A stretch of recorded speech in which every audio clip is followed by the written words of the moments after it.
I know I am late. কুরবানিদের ব্লগটা share করতে করতে আমার এবার খুবই লেট হয়ে গিয়েছে। তো ফাইনালি এবার কুরবানিদের ব্লগটা নিয়ে চলে আসলাম। তো খুবই গরম আর ব্যস্ত থাকার কারণে কুরবানিদের ব্লগটা শেয়ার করা হচ্ছে না, ইদানিং এত গরম পড়েছে। তো যাই হোক, ওই দিন সকাল সকাল ফ্রেশ হয়ে শাওয়ার নিয়ে তারপর দেখছিলাম যে মেহেদির রংটা কিউট হচ্ছে আর গরুর কাছে একটু গিয়েছিলাম। আর গরুদের এত বেশি আদর প্রিয় ছিল যে ওর যখন কোরবানি দেওয়া হবে তখনও ও সবাইকে আদর করছিল, ভাবছিল যে সবাইকে আদর করতেছে। তো যাই হোক, ওই দিন বাসায় চলে আসলাম। বাসায় এসে আবার ঘরটা আবার একটু রিটাচ দিলাম, যেহেতু গুছানোই ছিল, গতকালকে গুছিয়েছি। তারপর হচ্ছে ডেজার্ট আইটেম সবগুলা বের করে রেখেছি, ওরা আর কি কুরবানি দিয়ে এসে সেমাই টেমাই খাবে। দেন আমি আমার বানানো এই কালো জামটা খাচ্ছিলাম। মনে হচ্ছিল ঠান্ডা হওয়ার পরে কালো জামটা খেতে, আর কালারটাও বেশি সুন্দর আসছিল। তারপর রেডি হচ্ছিলাম, আমার তো এখন আর কোনো কাজ নেই। তারপর এই বুড়িটাকে রেডি করে দিচ্ছিলাম, সবাই ওর জন্য মাশাআল্লাহ বলে দিবেন। আর ঈদের দিন ওর খুবই জ্বর সর্দি লেগেছিল। তো যাই হোক, ওর ফেসটা দেখাচ্ছি না। এরপর আমি হচ্ছে রেড ড্রেসটা বের করে নিই। তারপর হচ্ছে আমি একটা গেট রেডি ভিডিও বানিয়েছি।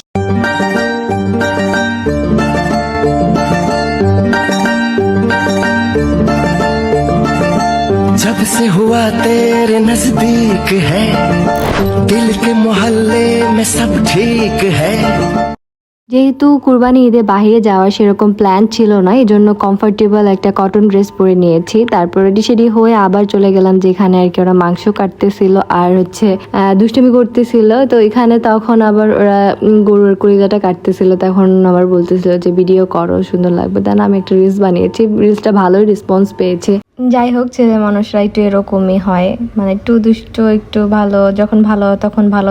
দেন আমি আবার দুপুরে খাবার রেডি করছিলাম, সবকিছু রেডি করাই ছিল। আপু সকালে রান্না করে রেখেছিল গরুর মাংস অ্যান্ড পোলাও। তারপর আমি হচ্ছে সালাদ টালাদ কেটে আর কি টেবিলটা একটু রেডি করছিলাম। আমাদের মাংস কাটা দুপুরে আগেই হয়ে গিয়েছিল, প্রায় 12টা 1টার দিকেই হয়ে গিয়েছিল। দেন হচ্ছে সবাই ফ্রেশ হয়ে মাংস টাংস দিতে একটু লেট হয়ে যাওয়ার কারণে দুপুরে লাঞ্চ করতে করতে একটু লেট হয়ে যায়। ততক্ষণ আমি বাসায় বসে বসে গেট রেডি ভিডিও বানাচ্ছিলাম, এটা ওটা করতেছিলাম। দেন হচ্ছে ওরা খায় এতে আসলো, সবাই মিলে একসাথে খেলাম, দুপুরে লাঞ্চটা করে ফেলি আর কি। দেন হচ্ছে একটা লং একটা ন্যাপ নিয়ে দেন আবার সন্ধ্যার পরে বের হয়েছিলাম। তো বের হয়ে সেরকম কোনো প্ল্যান ছিল না, তো আর কি ভাবলাম যে ঈদের দিন একটু ঘুরে আসি। দেন হচ্ছে ফার্স্টলি আমরা হচ্ছে এলপিজি নিয়ে নেই। দেন হচ্ছে আর কি বসেছিলাম, তো বসে বসে আমি চুড়ি ফ্লেক্স করছিলাম, যে চুড়িটা খুবই ভালো লাগতেছিল, কাশ্মীরি চুড়ি।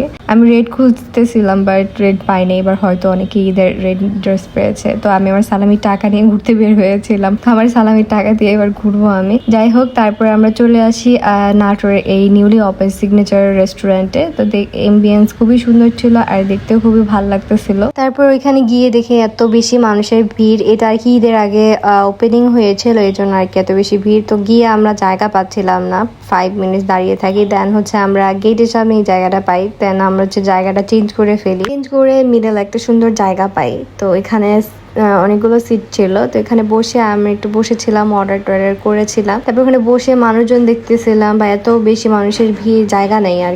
এনিওয়েজ, দেন হচ্ছে আমরা খাবারটা অর্ডার দিয়ে ফেলি, নাচোস অ্যান্ড অন্থন আর কোল্ড ড্রিঙ্কস ছিল। তো ওদের খাবার কোয়ালিটি আর সার্ভিসেস খুবই ভালোই, ওরা সবাই সুন্দর, ওয়েল পোলাইট বিহেভিয়ার। তো ওদের সব কিছু অল ওভার ভালো লেগেছে।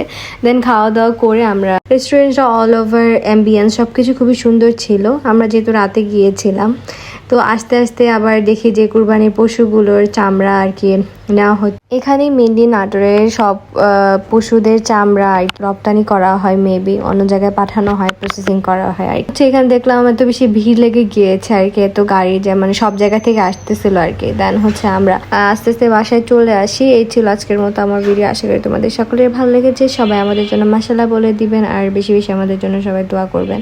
That's for today, thanks for watching. আর দেখা হবে নেক্সট কোনো একটা ব্লগে। আশা করি তোমাদের সকলের ব্লগটা ভালো লেগেছে। ভালো লাগলে অবশ্যই লাইক, কমেন্ট অ্যান্ড শেয়ার করে দিবা। সবাই আমার পেজটা ফলো করে দিবা আর সবাই সবার জন্য বেশি বেশি দোয়া করবা। আল্লাহ হাফেজ।